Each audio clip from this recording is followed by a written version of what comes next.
These two young sisters vanished after an Elvis movie only to be found naked and dead in the snow later on. What happened to the Grimes sisters and who committed this horrific crime? I haven't done a cold case lately, so I thought I'd do one that occurred many years ago during the holiday season. So on December 28th of 1956, which was 3 days after Christmas, Barbara and Patricia Grimes, pictured here, were headed out for a fun night to go to the movies to see Elvis Presley star in his newest film. This was at the Brighton Theater in Chicago, Illinois. The sisters were ages 13 and 15. They left their Chicago home that night, just the two of them, to go watch the movie their favorite star was in called Love Me Tender. However, after the movie ended, the two sisters never showed up where they had planned to meet their older sister and younger brother before they headed back home, and that was at a bus stop. When they didn't show up for the bus, their family became extremely worried and then contacted police. Weeks later, a horrible and disgusting discovery would come that would haunt the Grimes family for years to come, decades. And that was that the two young sisters would never be coming back home because they were both found naked and dead.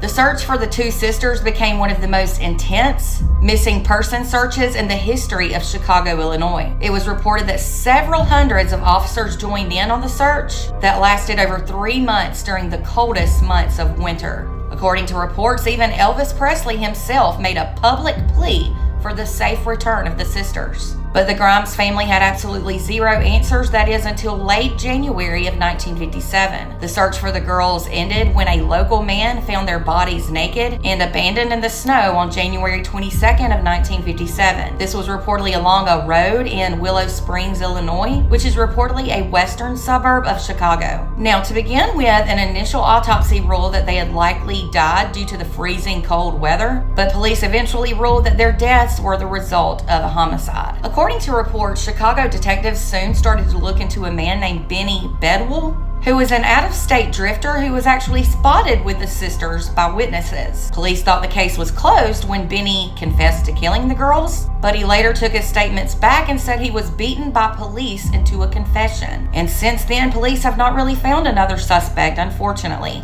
Decades after their murders went cold, there is still a huge interest, especially in that area, to find out what exactly happened to these girls. Retired Chicago police detective James Hennigan has reportedly dedicated a lot of his years after his retirement to investigate the Grimes murders and who killed them. He even started a Facebook page with thousands of members who are dedicated to researching and solving the Grimes sisters' case. One of James's biggest theories is reportedly that the Grimes girls' murders have a possible link to the 1955 murders of 3 young brothers named John Anton and Robert Schuessler. These brothers, like the sister, reportedly went to go watch a movie and then never returned back home. They were also later found abandoned and naked in a forest preserve on the northwest side of Chicago. Also, another retired police officer by the name of Ray Johnson has also dedicated many years of his life hunting for the killer of the Grimes sisters. But unfortunately, nearly 70 years after Barbara and Patricia were found deceased, there are still no answers or suspects. The girls' younger brother, James Grimes, reportedly told news outlets years ago